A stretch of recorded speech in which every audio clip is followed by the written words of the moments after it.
Saludos, mi nombre es María Ángela Petrizzo, grabo este video desde Venezuela. Es un gusto para mí, como coordinadora del proyecto Políticas de Evaluación Académica aplicadas en la red de Centros Claxo Venezuela, poder participar en la 10ª Conferencia Internacional de CEISAL.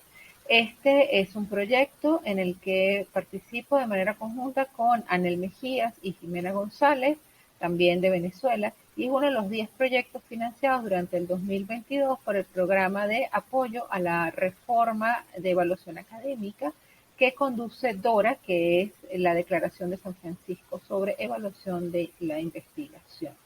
Nuestro proyecto tiene como propósito conocer, recabar información sobre las políticas de evaluación académica de la red de centros Claxo de Venezuela.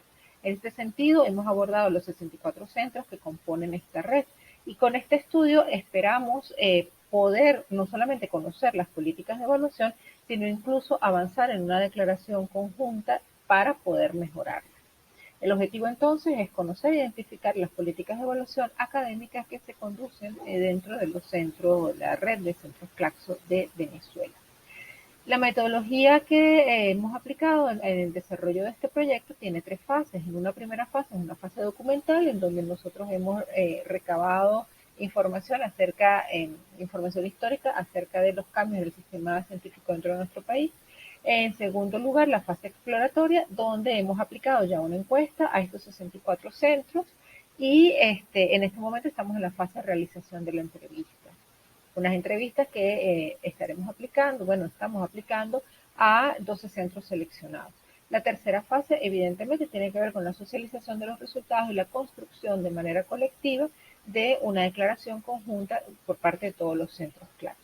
Esta encuesta que aplicamos consta de 3 bloques que agrupan 63 preguntas. El primer bloque tiene que ver con la caracterización de los centros, el segundo bloque tiene que ver con la calificación y el análisis de todo su proceso de evaluación, y el tercer bloque tiene que ver con sus propuestas acerca de poder implementar mecanismos y herramientas para avanzar en el establecimiento de una ciencia más justa.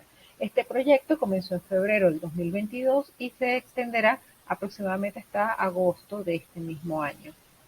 Vamos a presentar en este momento unos resultados preliminares, ¿no? El primero de ellos tiene que ver con el alcance que hemos tenido a los centros Claxo. Recordemos que en la red de centros Claxo Venezuela está constituida no solamente por centros plenos, sino también por redes. De los 64 centros que forman parte de la red Claxo, hasta el momento hemos obtenido 44 respuestas en la encuesta que aplicamos. Una de las primeras cosas que quisiéramos mostrar acá tiene que ver con la caracterización de los centros Claxo, ¿no? Bueno, en primer lugar, destaca sin lugar a dudas que el 47.7 centros dentro de la red son de tipo universitario, pertenecen o están inscritos en alguna institución de tipo universitario.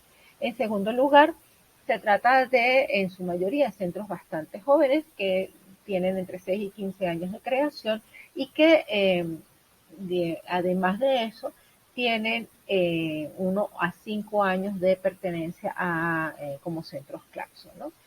Un elemento también muy significativo es que un 62% de los centros se encuentran en el Distrito Capital y además de eso son centros relativamente pequeños, un 65.8% tienen hasta 17 personas que investigan.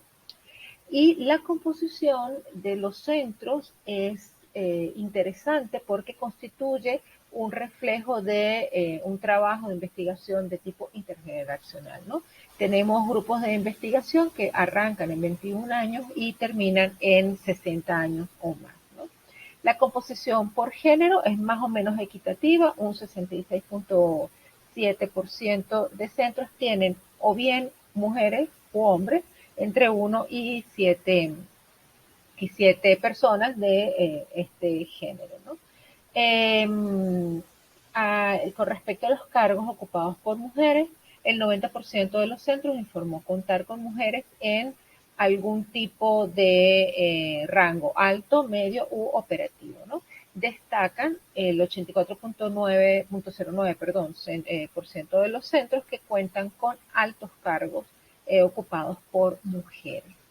Esto con respecto a la caracterización, ¿no? En un siguiente aspecto que evidentemente destaca como relevante dentro del mismo propósito de la investigación tiene que ver con los sistemas de clasificación aplicados. En este sentido, el sistema que más destaca es el sistema digamos, en el que se valora o se establece un rango dentro de la valoración de la investigación relativo al docente o investigador ordinario.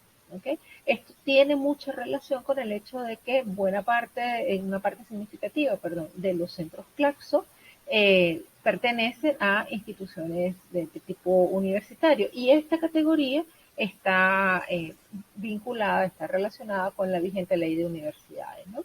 El siguiente porcentaje o el siguiente número significativo se refiere a personal científico. Esto, digamos, como con respecto a la denominación del personal, ¿no?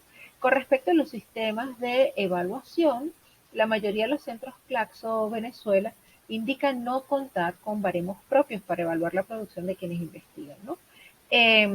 Esto tiene que ver, quizás o puede tener relación también con el hecho de que un número significativo responde que no utiliza revistas indexadas como dispositivo de evaluación. Sin embargo, entre los centros que sí cuentan con baremos propios para la evaluación académica, destaca la revisión por pares como el más utilizado. Y en segundo lugar, digamos, la experiencia de la persona que investiga, su nivel profesional, es decir, los títulos que tiene, son los dos elementos, el segundo y el tercer elemento más utilizado para evaluar, ¿no? También se aplican baremos, por ejemplo, por participar en proyectos de investigación o por publicar en revistas arbitradas.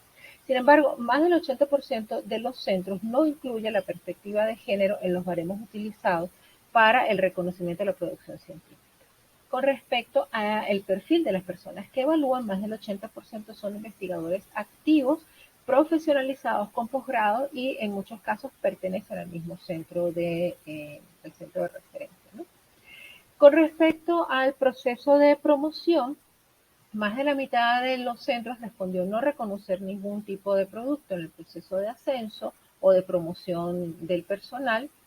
En segundo lugar, digamos, otro hallazgo tiene que ver con que los centros que respondieron que sí reconocían los productos científicos en cuanto al proceso de evaluación, reconoce, digamos, de manera mayoritaria la participación en eventos académicos. Y en segundo lugar, la publicación de artículos de revistas nacionales, ¿no? Hay un tercer y cuarto producto científico más reconocido que tiene que ver con las tutorías de proyectos de investigación y con los proyectos en relación con las comunidades. Entre las autorías, las más calificadas son las autorías de distinto tipo que tienen que ver simultáneamente entre un mismo centro con autorías individuales y autorías colectivas. Sin embargo, el hallazgo más importante que encontramos en este aspecto hasta los momentos tiene que ver con no contar con normas para guiar el proceso de evaluación del personal de investigación. Hay otros hallazgos que resultan significativos y que nos ponen, digamos, sobre la vía de cuáles podrían ser los elementos a incluir dentro de esta declaración conjunta. Por ejemplo, el 89% de los centros que han respondido muestran la necesidad de incluir el reconocimiento y la valoración de las personas que desarrollan investigación, con independencia del perfil académico que tienen, es decir, muestran un interés en incluir, por ejemplo, mecanismos colaborativos y participativos que permitan que haya una vinculación directa de las comunidades y de las personas que están vinculadas al proceso de estudio como investigadores y formadores, ¿no? Adicionalmente, un 95% de los centros consultados, de los centros que han respondido hasta los momentos, considera que se deben implementar mecanismos participativos para que las comunidades evalúen la pertinencia de la investigación y de la comprensión, haciendo de alguna manera un proceso de evaluación situada, ¿no? Contextualizada. Perdón. El 93% de los centros consultados considera que la evaluación por pares, puede integrar a personas que tienen experiencia, aunque no tengan títulos académicos. Y finalmente, con respecto al proceso de evaluación, el 98% considera que los criterios de evaluación científica deben ser construidos de manera contextual y participativo involucrando a los investigadores, pero también a las comunidades que son sujetos de estudio.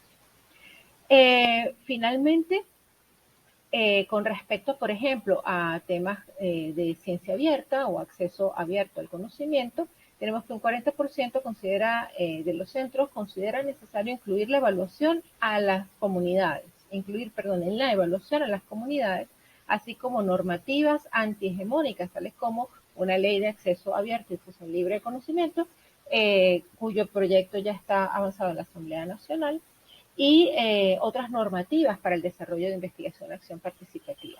Sin embargo, un 28% considera que el proceso de investigación pudiera no ser normado.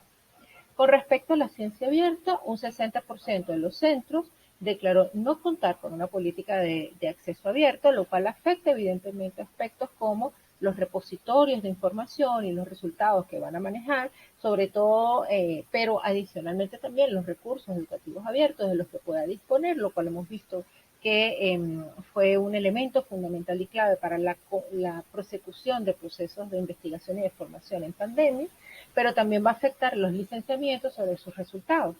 Sin embargo, esto contrasta con el 88.9% de los centros que considera que los recursos educativos abiertos son clave para la ciencia abierta. Es decir, de alguna manera hay la conciencia sobre la necesidad de ir avanzando hacia el establecimiento de alguna manera formal de este tipo de elementos que tienen mucha determinancia sobre el establecimiento de prácticas de ciencia abierta. Finalmente, para el caso de las políticas DEI, es decir, políticas de diversidad, equidad e inclusión, el 68% casi el 69% de los centros declara no contar con alguno. Como comentaba previamente, nuestra investigación estará cerrando con los resultados a finales del mes de agosto.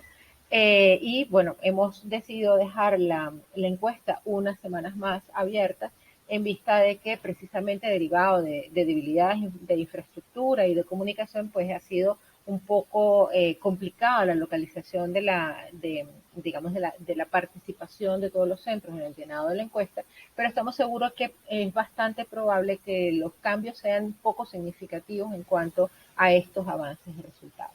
En cualquier caso, para quienes quisieran tener más información sobre nuestro proyecto, les dejamos nuestro correo de contacto. Ha sido para nosotras un gusto presentarles nuestros resultados preliminares en esta 10ª Conferencia Internacional de CEISAL. Muchísimas gracias.